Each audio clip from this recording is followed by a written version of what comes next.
Hello, my name is Catherine Harwell, and this is my presentation on Artifact 11, starting with Standard 6.2, ISTE Criterion 20, Manage the Use of Technology and Student Learning Strategies in Digital Platforms, Virtual Environments, Hands-on Makerspaces, or in the Field.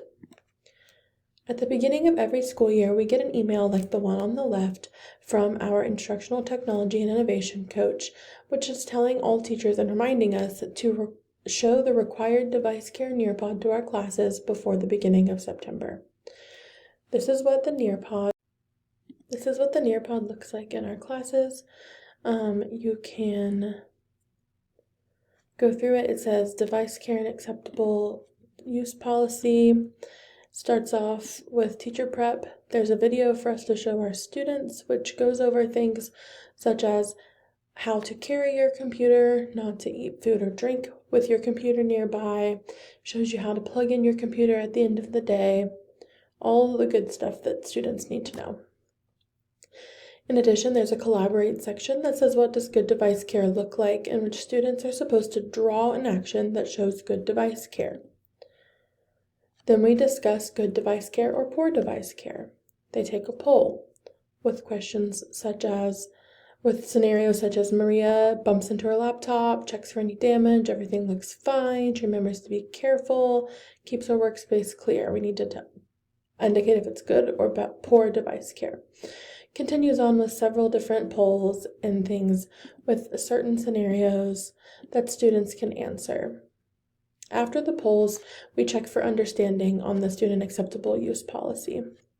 They drag and drop actions to the words with teacher support. And then students get to explore the web page. And then lastly, students get to sign off and show that they've completed the lesson and reviewed student acceptable use policy in Student View. It shows them how to do it and where they need to go to sign off to show that they know how to correctly handle their device and keep it safe all year long. In Artifact 11, Standard 6.3, ISTE Criterion 21, we discuss creating learning opportunities that challenge students to use a design process and computational thinking to innovate and solve problems.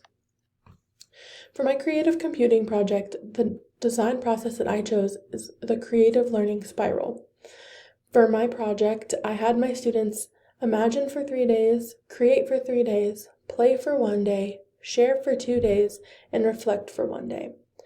At the beginning of the project, students get with a partner and they are given a list of historical figures to choose from. With their partner, they choose a historical figure and begin filling out a graphic organizer about everything they know.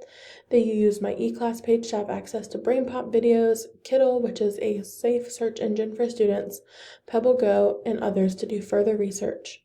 When they are creating their projects, they will create it using Scratch Junior and tell the story of their historical figure through a digital storytelling platform. Then students have 1 day to play with their project and make it perfect. They will also get to explore others' projects who have chosen the same figure they have. When they are all done, they get to gather in the makerspace and share their creations with one another. They will project their creation on the big screen for everyone to see.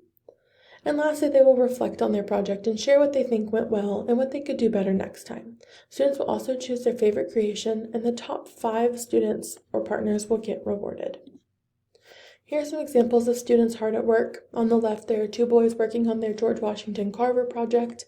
Then we have a group of girls working on their Sacagawea and Lewis and Clark project. And then lastly, this is an example of some of the coding that we see.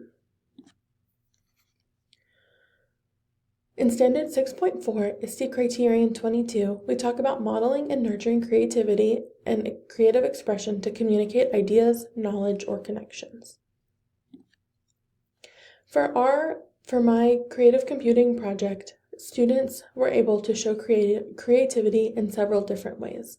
For example, they had choices at every turn of this project, starting with just choosing their historical figure and how they want to represent their historical figure, Just like this picture of the boys doing their George Washington Carver project, one of them wanted to use a pre-made sprite, which is a character in Scratch Junior. And as you can see, the other boy over here is choosing to draw his own historical figure because he wanted to make it more accurate to what George Washington Carver actually looks like. On the left, we see our students doing some research using PebbleGo. They got to choose the PebbleGo articles that they wanted to use, and they even got to choose the search engines they wanted to use to do this research. Down here, we see two boys working on their project, and if you look closely, you can see this boy reading out a script that he wrote to help him narrate his Scratch project. And on the right, we have some students working together to record the voices for their project as well. Students get to choose their background. They can draw their background or choose a preset background. They do research just like I showed here, and they collaborate every step of the way. Lastly, here's just some snapshots of a project that I got from Lewis and Clark in Sacagawea, where students are using text instead of voices to show their understanding of that particular unit.